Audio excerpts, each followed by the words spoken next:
It's 11:59 at Radio Free America, and this is Uncle Sam with music and the truth until dawn.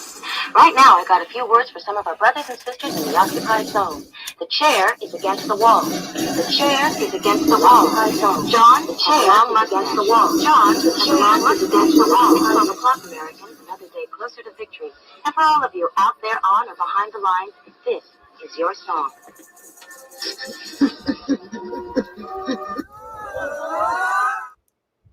All right, welcome everybody to our weekly wrap-up. We try to go live every weeknight, midnight Eastern. One day we'll get back to that. As you may have noticed, if you're watching the chat today, our co-host is back. A little co-host has joined us again. It's getting cool enough for him to sit up here, and he was bugging me, so now he's sitting up here being the co-host. He's got his own little microphone, and he has his own little camera now. So upgrades to the situation here for him. Hopefully the audio is doing okay. Give me some feedback on that if anybody's watching this thing live. So here's what happened. I took a nap last night, and then I woke up in the middle of the night. So instead of trying to do the show in the middle of the night, I decided I would just set it up and do it here in the morning. You going back outside? Go on. You're a good girl. All right. So the other dog is leaving. She does not like it when we just sit here talking to the wall. We're about to do the show here, so then thanks to our little co-host for joining us. Let's bring this up on the screen and see if there's a way to leave him down there. There we go, so everybody can say hey to the puppy. All super chats put food in, literally put food in this puppy's mouth. So if you want to put food in that puppy's mouth, feel free to super chat. All right, so yeah, we're taking a look at our wrap up here, and I'm doing this on a broken laptop right now. So we typically take a look back. I'm starting this new headline here. Taking a look back at what happened this week in the Second Amendment culture and community. So we'll take a couple looks at what's going on with guns, but really we're here for what that Second Amendment protects and the community that's focused on that stuff. So we'll dig in. Let me find out if I can't get some feedback here since no one's joining us this morning. How do I open this up and then open this up? How do I open this up and then open this up? Oh, look at that. I got my speed up. That's kind of... Oh, it isn't up. That's weird. How do I open this up and then open this up? I think it is doubled speed, actually. Or let me know. Maybe my speed is goofy on the playback. So if anyone joins us, feel free to give me some feedback. I would appreciate it. If you're listening to this as a podcast, thank you. We consolidate all our podcasts onto the one system now, so we try to do that as often as possible. So thanks for the people that are listening out there. We put this out as a newsletter, occasionally, and then it's over here on Substack. This is our blog, and then of course we use the Instagram and we use some of the other platforms as well. So thanks for everybody who's joining us on those places. And if you showed up for this, soon we'll be broadcasting this on X again, but right now we're still figuring out which stream service to use. The stream service that we had been using raised their prices significantly, so we're testing out new software. Do you want to go play with Mel, or do you want to stay on the show? I think somebody wants to go play with his little friend, so we are going to just turn the camera off, I guess. There we go, and go back to full screen in this thing. I think, am I still here? I think I'm still here. So we'll take a look at the news of the week that has to do with the Second Amendment, and most of this comes from the NSSF newsletter that comes out on Friday mornings. You could check that out or check it out online. Get a subscription to it or check it out online. It's free. It's pretty wordy. They essentially they mention a bunch of different articles that happen throughout the week. I guess he's not going anywhere, so we'll put him back over here. We'll put you down here, buddy. Oh, I gotta unspotlight that one. There we go. A little bit different controls than the last system. All right, so a little due to stay in here after all. So we'll go on with the show. So we get this newsletter and we kind of edit it down. It essentially takes a bunch of articles that happen and summarizes them, and they can be pretty wordy. So we've got the White House announcing more executive actions as Biden is leaving. They're going to enforce a bunch of them. There's like 5, and I don't see much people paying attention to that. Those can be razor blades. Those can be pretty heinous. And there's one video that we'll talk about that points to them, or that addresses it, but really nothing else I saw this week even talked about that. District Court denies preliminary injunction for the Washington assault weapons ban. So there's been, movement on the Washington assault weapons ban. It's slowly still happening, and there's different challenges to it. And unfortunately, this one was denied, which would have, I think, turned it off until it could be addressed. We got Snope versus Brown in Maryland, which is a challenge to their assault weapons ban, and essentially just an update there. I believe that it's still a challenge, but no movement on it. I can't remember the details of that article. There was a mention of Saving Our Veterans Live Act of 2024, and I thought that was pretty good. That's essentially to help address suicide in the veteran community. Chris from the 740 is out there. Oh, look, I think I can bring these up on the screen. Boom. Morning. And saying good morning to Bacon Bits. It's our little dog, Bacon Bit. Some people call him Bit, some people call him Bacon, and other people, he just says, don't call him late to dinner. That's what he says. So thanks for joining. Let's see. Then we have the HB 5503, $1 million. This is like, oh man, what was it? It was $16 million or $26 million worth of aid for, was it Michigan? I forgot the state now. I think I should have wrote the state in there. I think it's just a state. It might be, no, I think it's just for the state.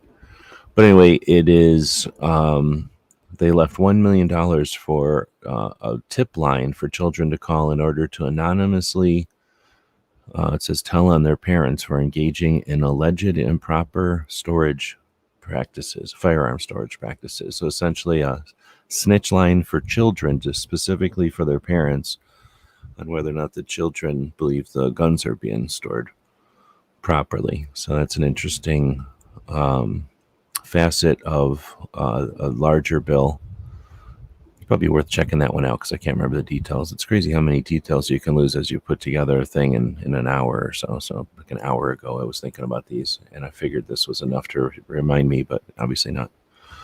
Then we got Massachusetts and their Chapter 135, is that what they're calling it? Which is essentially their really horrible gun control stuff that didn't even go through any kind of vote, really. It just was subjected to the state.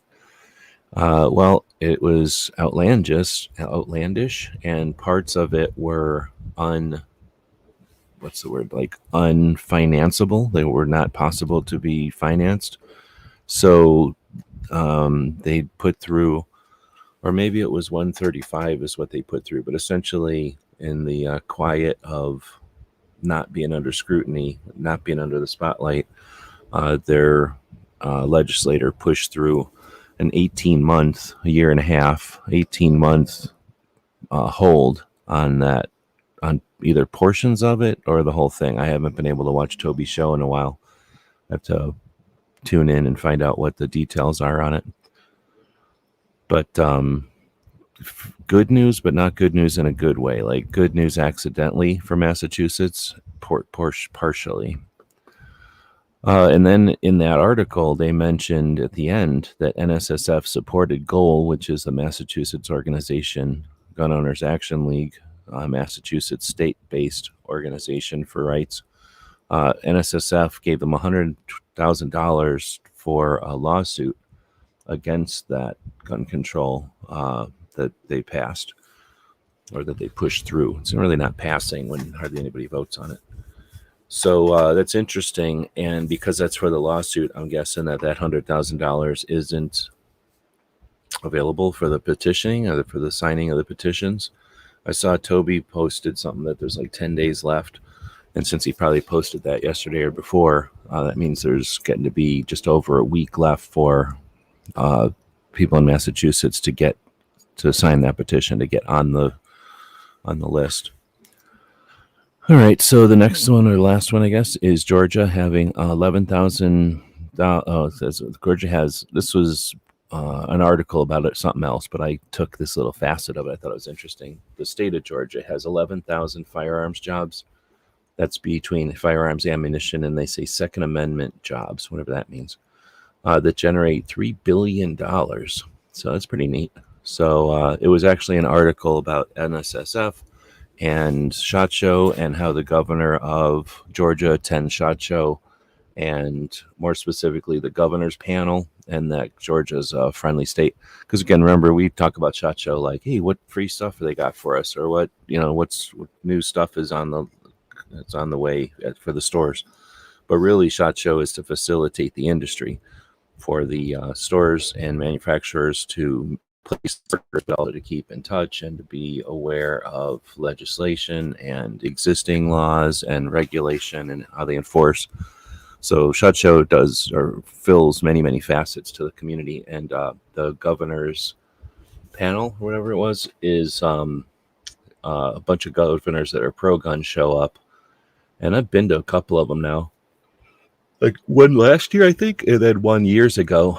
And I used to just go to them because I wasn't paying that much attention yet, and it seemed like a place to get free food and listen to gun stuff. But now that I'm paying more attention, they are pretty interesting, and they're certainly lucrative for people who are looking for a place to do business. If you live somewhere where it's difficult to do business in firearms, it's very easy for you to move, because this typically the states that are friendly for firearms are also interested in more business. So they'll actually help you, if not with their Rolodex, with their wallets, to get you to move.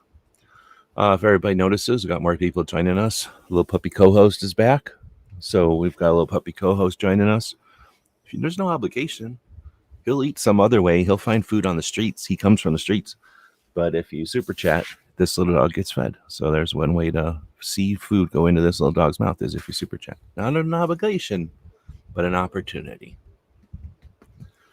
If you hear a loud grumbling noise, it's just that dog's little empty tummy. Let's see. So STG joining, welcome. And then Gizzard hosts the evening show that I usually follow, but I did not follow. Double click to update. I don't know what that means. I'm getting used to the controls over here on the new systems. Hopefully everything's working well on the viewing side of the internet. All right, so that was our Second Amendment news. Like I say, most of that comes from the NSSF newsletter. You can check that out or subscribe to it if you want. It's free. We're going to take a look at 2A stuff, the actual Second Amendment stuff. Move the little camera since he's sleeping now. Can move his little microphone in case he's snoring. We'll push that microphone right into the back of his body, and then that way you can tell if he's snoring or not. Then we'll be talking about... wrong screen. Then we'll be talking about the gun news, things that actually happen, talking about guns. Then, keep looking at the wrong screen here. Then we'll go down and talk about some radio shows that happen each week. And then, I already forgot that I didn't put Cape Good Works in there, or the other one. So one of the radio shows that happen sometimes, and then the military interview shows that I listen to. So let's scroll back up to the top, and this is all available on the Patreon blog or on Substack. But because of the way that this system works, I can't put this information in YouTube anymore. It doesn't let me put but 1,000 characters in YouTube. Just a slight break in between. Just a slight break for everybody to take a nap. Oh, I just noticed that also shows up down at the bottom. Interesting. All right, so I just got done listening to this interview, actually, and this is more of a presentation, I guess, by Diana, and then Cheryl Todd was there, but they were both in Virginia and happened to coincide with the Virginia Citizens Defense League annual meeting. So it's a bit of a talk with Diana and then Cheryl. The stuff that Diana said was actually pretty interesting to me. It was insightful to learn about some of the origin story. I've heard the origin story before, but like a lot of folks who do interviews, the answers to typical questions become boilerplate, I guess, or become sort of standard. And her standard origin story explanation for where the Women for Gun Rights, what used to be called the DC Project, like where that came from, used to be a little different. It was a little quicker and a little less detail. So in this conversation with Virginia Citizens Defense League recently, Diana explores a little bit more of the origin story of DC Project and then what their goals are and how they've been able to approach that. There we go. I'm on the right screen. Definitely worth checking out. It's like 20 minutes long or something. This one is from Maj, and it's really short. It's like a 2-minute. He just reads a section of this guy's book, Frederick Bassat or something. Bastiat. I don't know how to say that. But it's an interesting little 2 minutes talk on what law is, worth checking out. My computer's crapping out here, so it's actually super difficult to keep track of which screen I'm on right now with the new streaming software and the broken laptop. I'm kind of flying blind with my mouse over on this screen. Maj also posted this, which is an actual, maybe more like 20-minute segment. He's been doing nightly focuses on different news topics each weeknight for a while now. So this one, he's talking about Kamala or Harris's appearance on the Oprah show, or on Oprah's special. I don't think Oprah does a show anymore, but she was sitting down with Oprah, and he comments on, they're wearing suits that most people aren't going to be making, they probably cost more than most people make in a month. And they're talking about rights, and they're talking about, what they're going to do. But essentially, if you haven't seen that clip, Harris says something to the effect of, "Oh, I own a gun. If somebody breaks into my house, they're getting shot." And then she laughs, and they always cut it there, especially the gun side, because that's all they care about. But if you let that play a little bit longer, and then she cackles, and then she says something like, "Oh, I probably shouldn't have said that. I'll let the girls take care of that, or I'll let my staff take care of that," or something like that. She kind of brushes it off, and Maj, makes a point to bring that up. That, whoa, what's going on? That Solutionaries. What's up, everybody? Whoops. Day 2, Solutionary. Every Saturday, Monday through Friday, not Saturday and Sunday. We're going on the stream at 6 p.m. to talk about a whole lot of stuff. Today, we're going to talk about a lot of the Kamala shit that's going on. There's a whole bunch of people that obviously you guys follow me, you pro-gun. Let me know if you got any issues with sound. Let me know if you guys got issues with... There we go. Holy crap. So again, running blind, I accidentally turned the video on, and I started clicking like a spaz and clicking all kinds of stuff. Anyway, it's a pretty interesting video addressing how dismissive she was at the onerous, that's the right way, like the horrible way that she responded to a softball question, which was obviously thrown at her so that she could, make this little boilerplate thing. And I don't know if you'd say it backfired on her or not, because I'm sure her side is not going to care about whatever she answered, but it's offers insight. And Maj has good focus on it. Man, it's driving me nuts. I keep seeing my mouse over there, but I also see it over here when it flips to the other screen, and that's where I'm messing up. Okay, so then we get to Virginia Citizens Defense League again, and this is just a short video of their booth at the Goals event that happened recently. So we're still seeing things from Goals posted, but something of use is or of interest would be the booth that the Virginia Citizens Defense League had and their success at the show. Let's see. So next we have this is episode or part 15 of a a long conversation that Pierre did the evening of the rally in Massachusetts. So going back to August 24th, pretty much a month ago, Pierre was a speaker at this rally in Massachusetts, and about 6 minutes into his 20-minute segment, they had two hecklers in the audience, and the people who don't know how to run a rally took the microphone away from Pierre instead of telling the hecklers to get out of there. And effectively, they pissed off Pierre, who laughed. I mean, it pissed him off, but they made him leave. He told them, "Hey, look, I'm not going to force myself to be here. Do you want me to take the mic, or do you let me have my 20 minutes?" They took his mic, so he left, and his reaction was to go live that evening and give his entire speech, which was worthwhile because it had a great perspective in it, great messaging. And then he's went live for quite a few hours talking to more hecklers. So there's definitely, if you are hanging out in the soft part of the internet where nobody argues, there's a lot of people that foster those little comfortable parts of the internet where they keep the people who bicker away. And I get that. Like it's annoying to have bickerers all the time. But when you don't have any resistance, if you ignore or block all resistance to your messaging, you tend to think that you're right and everything you're saying is going over well, when in reality, there's people out there to just throw sticks in the spokes. Honestly, they don't think they have much more of an agenda than they're bored, and they don't have they're too lazy to set up their own project, so they don't make their own content. So they'll just go poop on other people's content. They'll just go smear paint on something that somebody else made so that they get some attention from it. And just depends on who you are and how you can handle that and who the people are and how it goes down. So anyway, it's an interesting thing to have happened on that Saturday. I just happened to be paying attention to it all. So I've been watching as Pierre is posting these segments. They're just a couple of minutes long because he had such a long conversation with the microphone essentially and those people listening that night that it would have been too much. No one would listen to it. So he's posting it as segments. So I think it's worth checking out.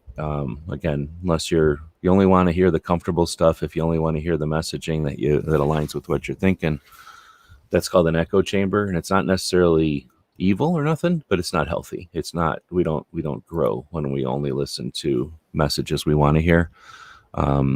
We don't have to agree with everything we hear, but understanding that there's more than one thing going on makes us stronger as advocates. Let's see. So next we have the Gun Rights Policy Conference is coming up this weekend. I was just listening to Cheryl and Diane talk about that. Everybody talks about it so fondly as if it's such a great, awesome thing. I got nothing against it other than it's not moving forward.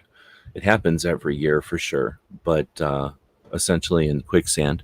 They're pretty tone deaf at this point. I'll see you this year if something changes, but it is what it is. I think they might have different people running the video stream this year. Let's hope, because it's been pretty lacking with their technology. It's one of the reasons it's probably not mainstream, but the tone deaf is probably another reason. So we'll see how it does. I know some of the people, well, I guess I know everybody technically, or just about everybody who's going to be there. I know some of them real well. So looking forward to watching as much of it as possible. That'll be, actually, is it started already? No, it's only 7 o'clock here. It'll probably start in a couple hours. I guess I could technically click on this one. How do I get this purposely off of here? Let's move this real quick and click on this one. Is this the Saturday one? No. Live in 24 hours, but here's the Saturday one. Oh shit, it is live. So they're already live over there. So depending on who's streaming it, it'll be a giant mess, or it'll be, a flawless execution of a presentation after presentation. I mean, it's never done that yet, ever, but nothing's certain. So it's it's dragging. Man, hopefully they didn't already dink with it. Hopefully this is just my connection being weird. But I guess they're having it live 2 hours early because tomorrow starts at 9. I'm guessing today was supposed to start at 9. I don't know if I don't have a schedule of it. I like the pug. Used to have one. He's pretty good. He's sleeping right now, but he's our co-host. He's always, when he has time, when he's not on a vacation or on some kind of mission or on an adventure, he'll co-host our show for us. He's a very tiny pug. All right, you can go back to sleep now. But, yep, thanks. Just chatting some people that are live here. So, yeah, that's driving me nuts. I'm going to go ahead and try to pause it from here. Watching that tiny little mouse. I think I did. Maybe I didn't. All right, we're going to move on. At some point, it'll probably just start blasting noise at us because I probably didn't turn it off well. Anyway, they've already got it scheduled. It looks like it's already running. If you want to understand why I'm frustrated and not attending it, go ahead and watch it. I've attended the Gun Rights Policy Conference in 2015 and 2017, 16, then 18. 17, it was in Tampa, and I couldn't drive all the way to Tampa. Nope, that's wrong. 16, it was in Tampa. 17, it was in Dallas. Then it was in, 15, 17, it was in, so I've been going since 17. 17, it started in Dallas. 18, it went to Chicago. I think 19, it might have been in Phoenix again, so that was easy. 20, they ditched it and did it virtually because they were scared. Then in 21, it was back in Phoenix, so it was easy to go to, I think. Then, it went to Dallas for a couple of years, I think. And then it was in Phoenix one year. And even when it was in Phoenix, I only rarely went up there and seen it. I didn't stay. I've lost my allure on it as much as I'm interested in seeing the Second Amendment community prosper. I got nothing against Second Amendment Foundation. I'll say it again, it's stagnant. It has not kept up with the times, and they insist on doing some things for whatever reasons, the way they do them. And at this point, I'm going to be observant, and that's about it. I'm not going to, I really wanted to go, but I can't afford to drive over there. If it would have been in Phoenix, I might have gone up and seen it, but it's already a decision, or it's a decision had to be made against the time it would take to go to it. So it's got the potential to be the best thing out there. Maybe GOA will grab it. They like grabbing things that are pretty successful and doing them themselves. Maybe it's not successful enough to even have anybody hork it from them. So maybe we're doomed. But it's frustrating because when I first started going in 15, I could see the potential. And then by 17, I could tell that it had not changed. And then by 20, after spending a lot of money to get myself to them, I decided at this point, I am asking for something it's never going to do. And then the last couple of years, they've really changed the ownership of the organization, essentially. And it's locked into essentially been the same, more of the same. So they haven't taken opportunities that they've had along the way to change. Super frustrating. And I don't think too many people are going to talk about that aspect or those aspects of our organizations. We either have to be 100% on board or shut up and not say anything. Most people choose to not say anything. All right, so that is happening this weekend. It's also TriggerCon, so if you want to go to Kansas, it's always a plus. Or if you want to look at stuff at a range, that's a plus. And we know a couple of people that are up there, I think. So let's see. Next we get Walk to Talk America. Now they're not doing. They're doing a lot of stuff, but they're unfortunately doing it all at once, which makes it very difficult to keep up with. And I don't know. Somebody needs to tell them that it's just not working. Unless that's their goal, is to not care, which I don't think is their goal. Like 5 live streams this week. I couldn't keep up with all of them, so I haven't even watched all of them. The couple I did watch, I'm going to mention. This one with Jeremy Van Winkle. I don't know why they used his name instead of his company, but he's created essentially a padlock system that uses no key. It uses a smart technology to lock and unlock. And with the smart technology, you're able to grant and restrict access to people who have access, right? So it's an interesting way to offer more, what's the word, like more ability or something, more stuff to do with a gun lock. Really interesting concept. And they go into his story and where the company came from. Very interesting.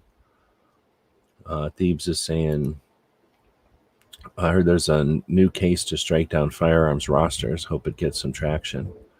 I have not heard about that one, but we might just be, what do you call it, like, talking two different things about something maybe I have been aware of. But it's very, very difficult. I'll acknowledge, I think everybody understands, it's very difficult to keep track of our situation, where we're at as a gun owner and where we're at as someone who's interested in the community as a whole and the whole country, where we're at legally or with legislation, where we're at with court cases and resistance or challenges to the bad legislation.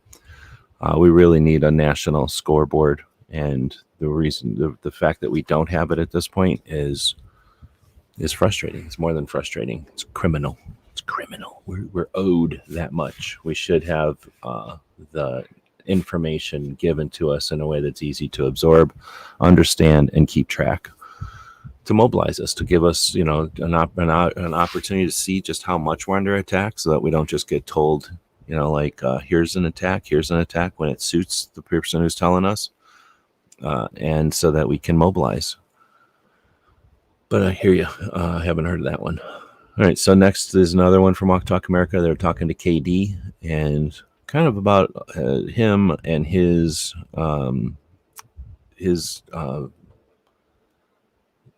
what he does with Kids to Kings, but it was also kind of about Kids to Kings, which is a entity that Walk Talk America helps promote and support, that gets kids out to experience guns, but also just the mentorship and education that any kid would need back in the day, like the kids we would have got back in Scouts back in the day. It's really a lot like Scouts, a lot of life skills, a lot of management skills, and tech and understanding of tools and processes, and kind of life skills, but wrapped around shooting experience and orientations. All right, let's see if this mute works. Where's my mouse? You just got to have mutes here. I had to cough a bunch of times, but once I pay for this system, I guess I could put my commercials back in, but no commercials right now. All right, so the next one is Gun Owners America complaining about some executive actions, and it's on their way out. Biden is pushing like something like 5 or 6 executive actions, which will hit in December.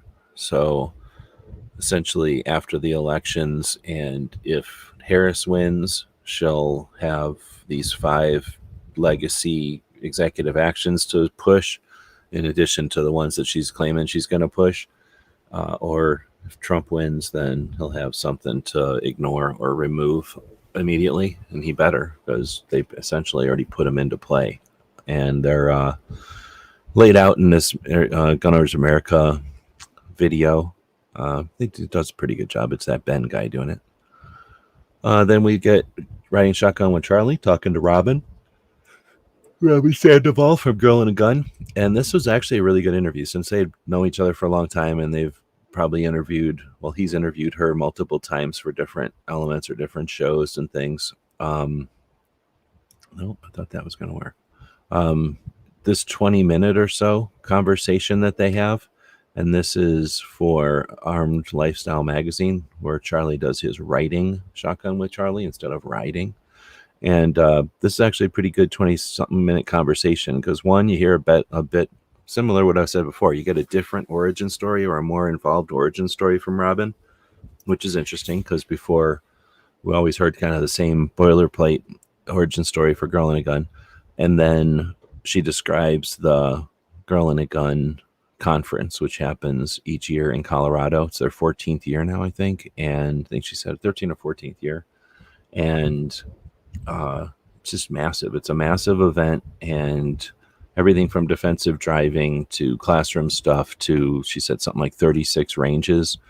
So there's live fire in 36 different ranges, something like 1,000 ladies, 700 to 1,000 ladies show up. And now people have been showing up over and over and over. So they have like alumni and stuff. It's really neat. All right, now we'll get into the gun talk stuff. Again, thanks to everybody who's joining us. I think somewhere, isn't there a place that tells me? Oh, I see, my thing is covering it. So thanks to everybody who's joining us. A whole bunch of people are joining us. Very few people are chatting. So it must be a Saturday morning thing. Maybe people are used to Travis doing his show back in the old days. But you are allowed to chat. You are allowed to participate in the show. Sorry, just found another thing to read over here. So we'll get into the gun section of stuff, and I always start that with She Fires, who does a show on Sunday evenings, afternoons, depending on where you are, where she'll just talk about what's been happening in her experience on her journey as a gun owner. And in this case, last week she was talking about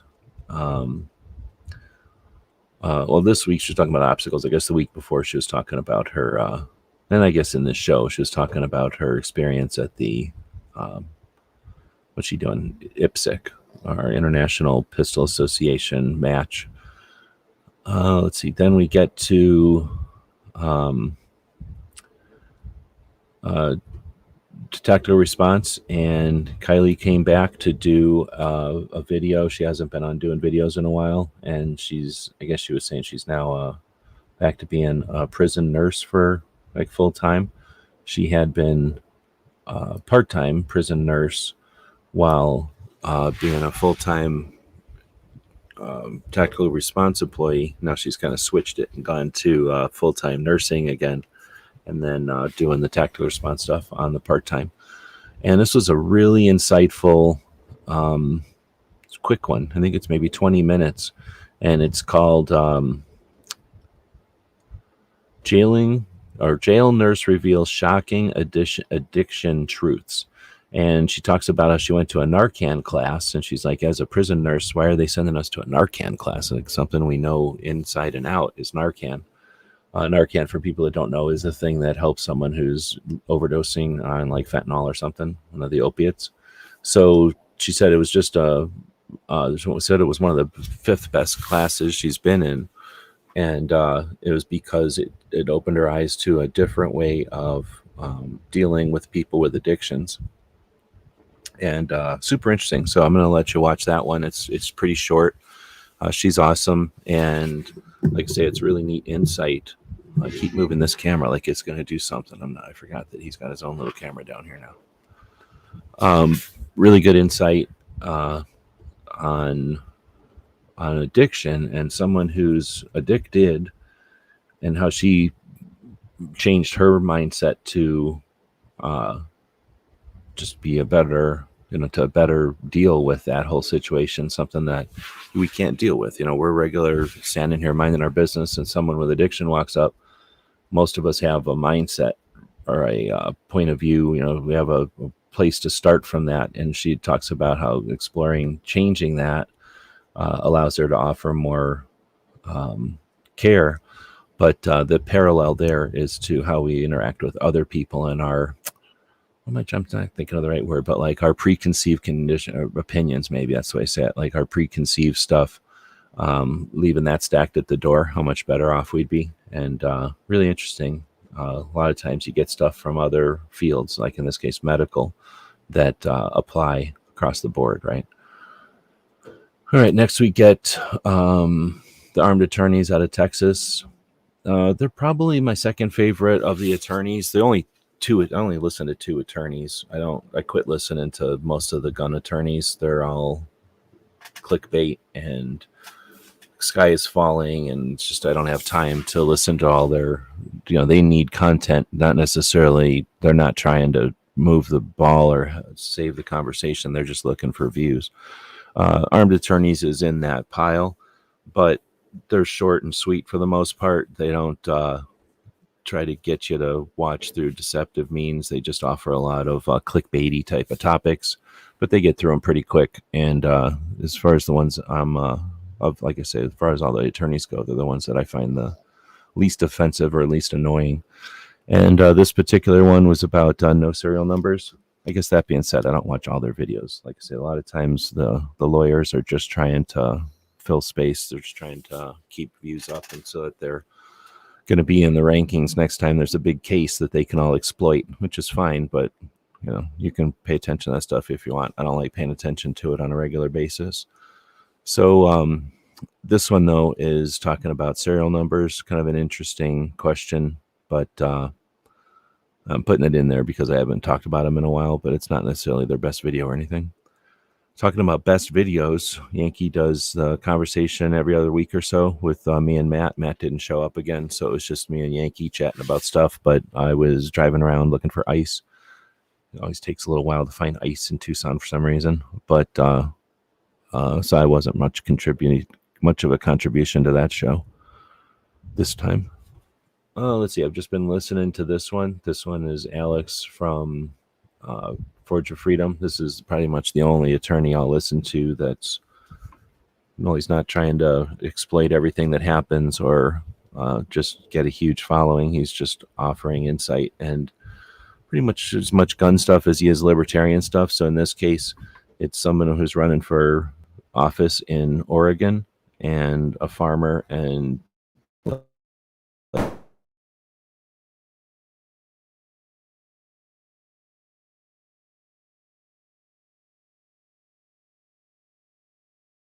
in conversation, and it's a real interview, not just a bunch of hype, not just a bunch of following the story that's popular at the day, looking for views. And now there you go. That's weird. So this system is definitely struggling to keep up with my screen sharing. That's weird. Are we still connected? Okay, give me some feedback because my computer's acting really weird. It's not responding. Let's see. So next we get Rollo posted something. I didn't watch this one. It's been months since he's posted anything, but he's been doing video games constantly. So it's good to see he still got that segment of his show available. I wasn't sure if he would just had abandoned the whole political side of it. Let's see. Then we get Tony, and the Gun and Gear Review podcast comes out on Tuesdays. We talk about guns and stuff.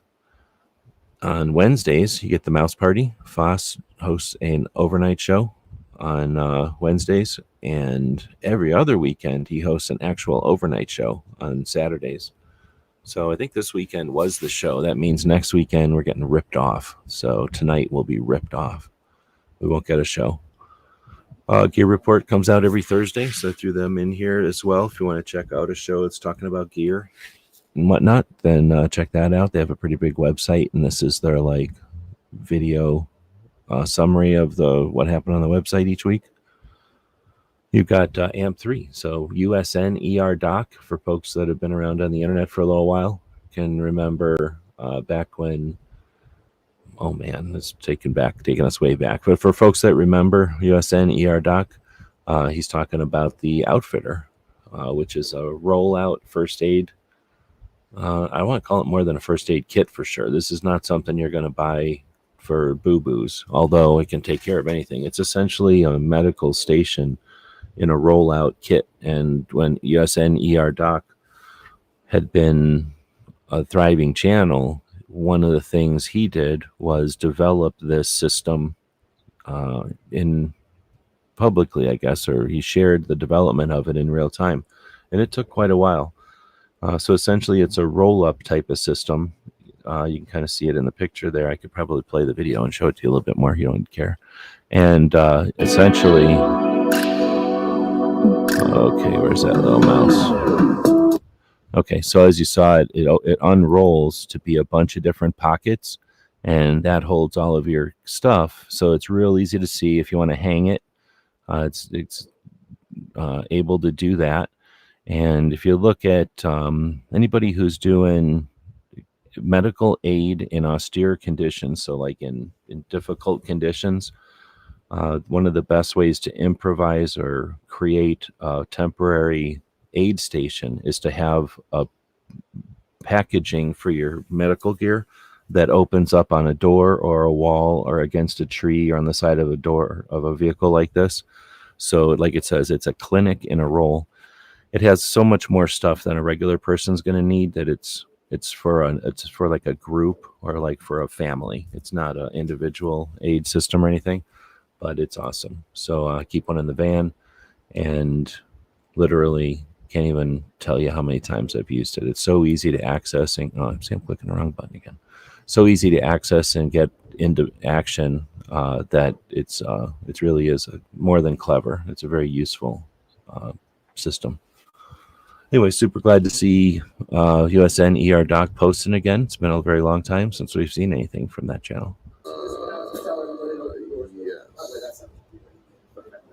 There might be one. All right. Well, now I got to find where did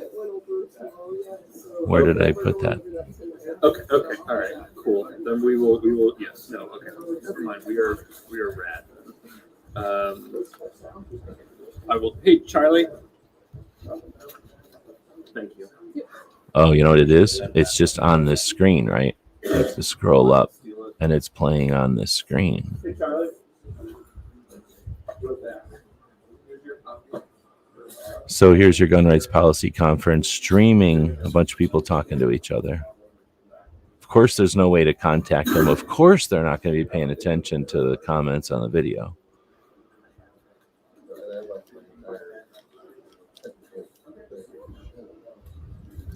We'll just pause it. Raise your hand if you're going to be listening to the Gun Rights Policy Conference today. And I was quit being a jerk about it. So then we'll go down to Foss showing off his TH40, new Taurus 40. Did a review of. We've got Artak doing a video. Why is it being weird? A video of his new rifle project he's been working on. He completed it. Then we've got, AR Patriot. I don't know what I forget the name of his channel. He changed the name of his channel a couple of times, but does a morning coffee show. Definitely worth checking out, keeping community together. And we've got a community of people, loose communities that join different live shows that happen. People that show up at events, people that share online, and people like AR Patriot 1776 are the things that people can gravitate to, the places that people know are going to be available, if not on a regular basis, like Gizzards is a show, but on a semi-regular basis, like Chris shows, but on a irregular basis, like AR Patriot. He has done times when he's had the ability, especially with Echo, where they were doing kind of shows on the regular. But again, keeping the community together. I guess I was going to say also the community during the day.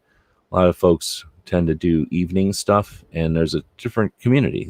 There's a community of people that work overnight. There's a community of people with kids or some kind of other situations in their lives that daytime is the time that they're online. And a lot of us completely miss those folks. Like right now, I'm doing the show in the early morning. This is a new audience for me. Most of the audience at 8:30 in the morning is going to watch something recorded from my channel. So AR Patriot is providing an awesome service there, keeping people together during the day. And then there you got Gizzard, keeping people together on Fridays and throughout the week, and giving that community of folks a place to gather when necessary or when it's interesting or fun. So also we're going to get into the radio shows now, and I usually post Toby from Cape Gunworks. I didn't listen to his shows this week, so they didn't show up in my list, but I also post the San Diego Gun Owners Radio, and for some reason I didn't post that one. But this week, probably because of gun rights policy, they posted the Eye on the Target Radio, or I should say last week they posted Eye on the Target Radio, and we don't get to see that very often. I guess Rob quit doing streaming and stuff, so Amanda doesn't do it without Rob there. So I didn't listen to the show, but it did get posted, so it's interesting to see. And should we go to gun calendars? We're about 50 minutes in. I guess not. I got some other things I got to dig into for the day, so we'll cut this one kind of short.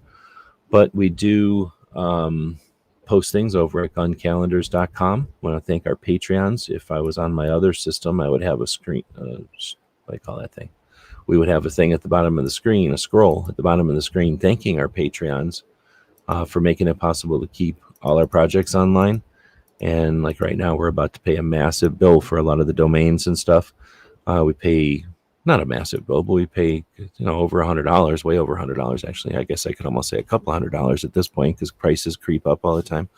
But for the hosting, for the servers that keep the websites online, then of course there's the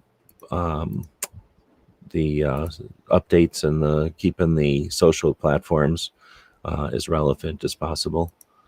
What is going on? Oh, see, I keep having my mouse in the wrong place. There we go. But gun calendars, I guess I tried to flip over to it and I did it on the wrong browser. So let's do it on the actual browser that you're looking at. Gun calendars is essentially just a bunch of calendars with shooting events, community events, rallies, whenever they're happening, and then the history, what's going on, what's happened, so that we can be aware and kind of oriented in our place and time with the excellent work that's been happening since 2015, essentially. And then throughout time and the stuff that will be happening going forward, such as the Gun Rights Policy Conference that's happening this weekend, or TriggerCon, which is also happening this weekend. What'll get more coverage? The Gun Rights Policy Conference, which has, they allege all the Second Amendment advocates, heavy hitters, that show up and get together once a year, or TriggerCon, a shooting event in Kansas that brings content creators together, as well as the general public, I believe, right, Gizzard? The public can just show up at TriggerCon.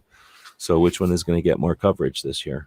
One of, I don't know, how many TriggerCon-like events are there each year? If you count the media days or the range days at big events, dozen or something, and then there's just the one Gun Rights Policy Conference, but still, which will get more coverage? I think we all know. All right, next, if I can get my mouse to scroll a little bit more, we'll go down to the military interview that happened this week. There must have been more. I didn't listen to the team room one, and I didn't listen to Combat Story. So I don't know if Combat Story came out. I missed it because it's actually coming out right now. Like each week it comes out on Saturday morning. But I'm pretty much watching for the, what are they called? The Ironclads, because they're so good. And mic drops have always been good. But I also like Bustamante, this guy. I can't get my mouse to work. Andrew Bustamante, who I can't remember the name of his company, but he was a CIA guy. And then after the CIA, he came out and he has a company, Everyday Spy. I think that's what he is. And they do kind of jobs for people, like background checks, the kind of stuff you think private investigators would do. But, somebody who was in the CIA has probably a little bit different experience than a private investigator for doing that kind of stuff. But anyway, his interviews are super interesting. Some of the most interesting CIA interviews I've heard. He doesn't make them about himself or his experiences so much as like his experience at the CIA and ways to use the mindset and the skill sets that the CIA agents get. Super fun interview, though. Definitely worth checking that one out. It's a long one, too. So I like ones that are good and long, because some of the best ones can be short and then you're left hanging. So this one was both good and long, so there's plenty of it. Then this one was interesting. I would have never watched this other than I watch Change Agents now because they're usually pretty good. And I hate the editing. I'm going to keep saying that because I do not like the editing that this channel does. But if you can get beyond their horrible editing, then this is super interesting. This is essentially about a worker at the VA, the Veterans Administration hospitals, and he kept killing people. And they have to say allegedly, I don't have to because they make a pretty good point that if a hospital had maybe 5 deaths in a week or something was their average, this guy would come along and there'd be like a 30 deaths in a week average. This guy would have 2 or 3 deaths on each shift. and he was just killing people. And they go into all the different ways that you can kill somebody as a nurse, and it's impossible to determine that the nurse did it. And this guy essentially killed a bunch of people, not quite bragged about it, but was super creepy. And because of the bureaucracy, and because people, because of the way that bureaucracies work, they pass the trash. No one wants to take any kind of hit because the supervisors would take some flack from someone going around murdering people. So instead they promoted him and moved him, and he was able to just keep doing it. Eventually he got kicked out of the VA, but not really kicked out as much as left with a great recommendation. And he went to a hospital and killed a bunch of people, and then got kicked out of that hospital. And now he's works at a funeral home, I think, is the last job he had somewhere in Arizona. So that's creepy and weird. But anyway, I think they looked it up, and one of the serial killers that's what's the word? Like a admitted serial killer that's in prison has like 30 deaths. This guy has something like 70. This guy has killed 70 veterans. And that would make him, if it was all true, it would make him, or if it is all correct, there's no way to know because he's not going to admit it, I guess. But he was on call, or he was there while 70 people died. That would make him the most prolific serial killer that the country's ever seen. And super creepy to think about when you're end of life and you need care, that there's somebody preying on you, predator out there. Creepy, weird shit. So it's not a very long one, but it's not really not my style or anything, but because I was already halfway listening to it, I listened to the whole thing. That's it. I did some stuff on the other channel and stuff, but I haven't done much on this channel. We have a massive project I'm working on, and unfortunately, those things take priority right now, trying to get out of debt and everything. So Gear Report is out there. Welcome. Waking up on a morning. What did you not like about the editing on Ironclad? They start the thing, like they make it 40 minutes or whatever, an hour, whatever their time thing is, and they stop the interview for the time frame, which I hate.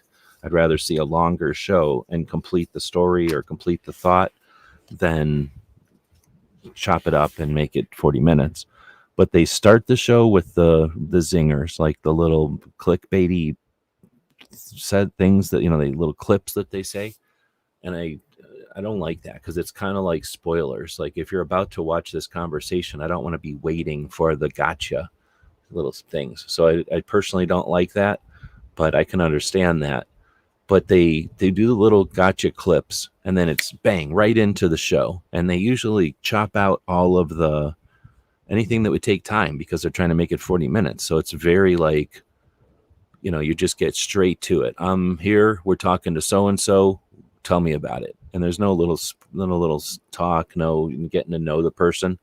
And to me, that side stuff that the other shows that are 3 hours long never bother to remove lets you really understand the person, their personality, just kind of lets you see more about the person than you would get if it was just straight into an interview.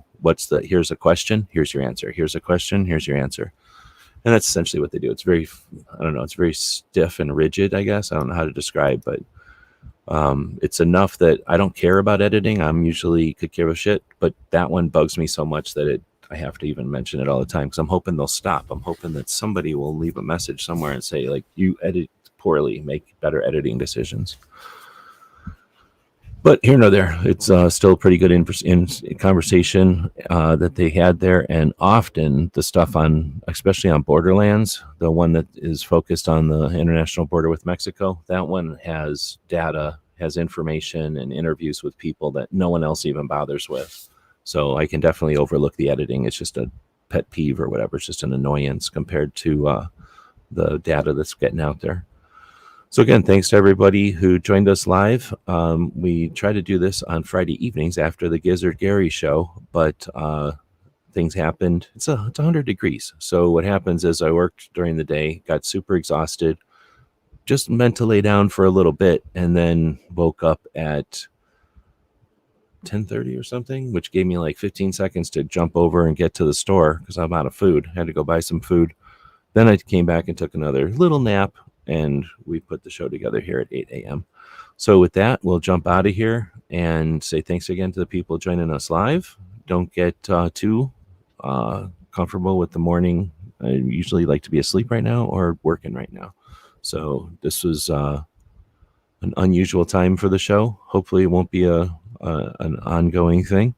But again, thanks to the people that did join us live. We do get to see other people. Oh, I didn't say 223 DMR was out there. Welcome. And if I'm missing anybody, I don't know if I said thanks to Thebes. I think I put your comment up here. And if I'm missing anybody else, I apologize. But your Jeff was out there, I think. And Chris. Yep. Thank you. Have a good weekend. Later on today, Suicide Prevention Saturday. I guess, wow, did I forget to put Brooke in here this week? I did.